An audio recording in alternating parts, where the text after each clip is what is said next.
Bonjour à tous, bienvenue dans votre agenda, une sélection d'événements à venir près de chez vous. La basilique de Saint-Nicolas-de-Port s'apprête à briller de 1000 flambeaux. Comme chaque année, plusieurs centaines de fidèles sont attendus pour la procession ancestrale de la Saint-Nicolas le samedi 6 décembre. Un moment fort de prière et de ferveur présidé cette année par Monseigneur François Gourdon, évêque de Saint-Dié, en présence de Monseigneur Pierre-Yves Michel, évêque de Nancy et Toul. Au programme, vêpres à 16h, accueil des fidèles à 19h30, puis procession à 20h30 où les pèlerins avanceront dans la basilique illuminée. La procession sera présidée par Monseigneur François Gourdon. Plus de renseignements sur le site catholique-nancy.fr ou au 03 83 48 11 39. À Lyon, le 8 décembre, pour sa traditionnelle fête des Lumières, la ville s'illumine pour célébrer l'Immaculée Conception. Cette tradition remonte à 1852 lorsque les Lyonnais illuminèrent spontanément leurs fenêtres pour saluer la statue de la Vierge sur la colline de Fourvière. Cette année, le diocèse de Lyon propose un programme festif et spirituel pour le 8 décembre.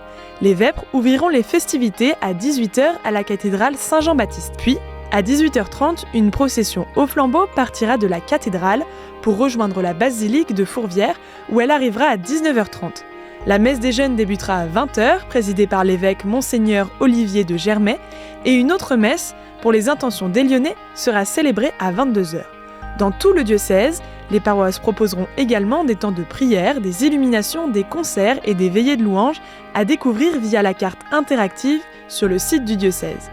Les fidèles peuvent également confier leurs intentions de prière qui seront projetées notamment le 8 décembre sur la basilique Notre-Dame de Fourvière et la façade de l'Immaculée Conception à Vénissieux. Les intentions peuvent être envoyées par email à intention@yahoo.com ou par SMS au 07 67 65 59 63. Plus de renseignements sur le site lyon.catholique.fr.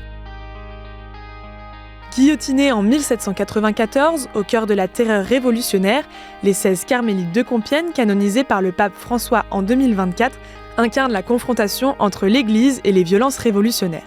Leur exécution a nourri au fil du temps un récit où la littérature a souvent précédé et parfois brouillé l'histoire. C'est pour éclaircir ce décalage qu'Art, Culture et Foi organisent une conférence consacrée aux martyrs des carmélites de Compiègne.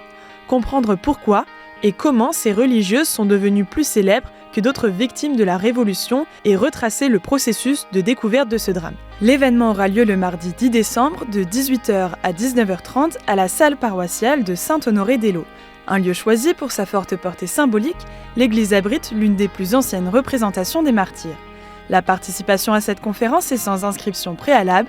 Plus de renseignements sur le site artculturefoi.paris ou au 01 78 91 91 65. Les petits chanteurs de Saint-Charles donneront un concert de Noël le samedi 13 décembre à 20h30 à l'église Saint-Martin, place Charles de Gaulle à Chevreuse. L'événement est ouvert à tous en entrée libre. Fondée en 1983, cette chorale fait rayonner la musique sacrée au fil des siècles.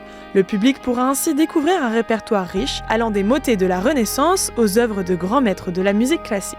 Ce concert permettra à chacun de goûter à la puissance spirituelle du chant sacré et de soutenir ces jeunes choristes. Plus de renseignements sur le site petit-chanteur-st-charles.fr ou via l'adresse mail contact@petit-chanteur-st-charles.fr. Vous aussi, vous pouvez nous faire part des événements que vous organisez. Pour cela, deux solutions, soit par mail à l'adresse agenda@ktotv.com, soit à l'adresse qui s'affiche sur votre écran. On se quitte avec Comme un souffle tiré de l'album Dieu fidèle par Emmanuel Musique.